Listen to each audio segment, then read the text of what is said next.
Sony, speaking of, you were just saying they make all these things. Well, they're now in the drone business as well.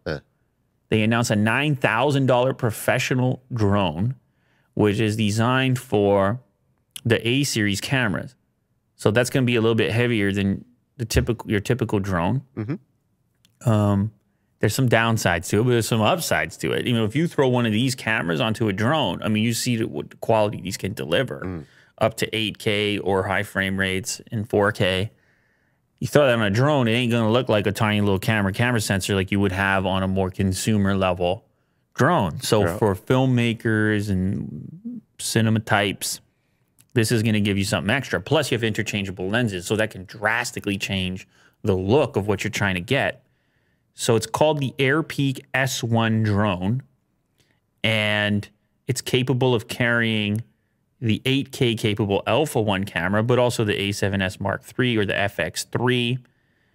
It'll be attached to a special version of the Gremsy T3 gimbal, so for stability. Here's the worst part. The drone will have 12 minutes of flight time. Oh. But, Will, you just get the shot, and previously you would have had to get a helicopter, or you couldn't even fit it through there. Oh, okay. Well. No, this is really impressive. I would be terrified to drive this thing. 20 grand. Yeah. 20 grand. You crash it, 20 grand. Yeah. Potentially 20 grand, assuming if everything gets destroyed. Man. Yeah, you got to really get it together. You got to be a pilot at that point once you're at that level.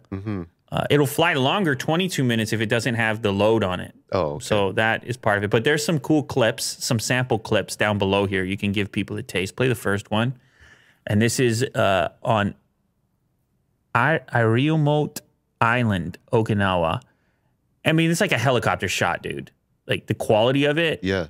And I understand you got 12 minutes to work with. You see the carbon fiber. I mean, they try to make it light.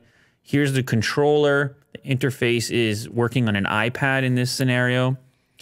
Of course, as mentioned, interchangeable lenses. You can control the gimbal. You can utilize the drone gimbal combo as a single camera person, or you can have two people But like, look at this shot. How do you get this shot, Will? How do you get that shot? You can't fit a helicopter in there. You can't fit a helicopter in there. No, you can't. Get it together, Will. Yeah, it is very impressive. But you're right, man. I'm by like 12 minutes on the battery life. I'm like, oh, God, land. I got to land it. Oh, God. Terrifying. But if you're using it on big productions, you got a big budget, don't you? I mean, you could use this on Avengers or something like that. They still do the Avengers? Yeah. Really? I thought it was over. Well, they're doing like spin-offs and stuff. Okay. But when can they go back and do the Avengers again? Like a remake? I don't know. Can they? I feel like they have to at some point, right? Or do they put them to bed? Like that's it? I think so. What? Yeah. They made money over there. Yeah. Maybe in like 50 years. We'll see. Will, it's rude, man. Yeah.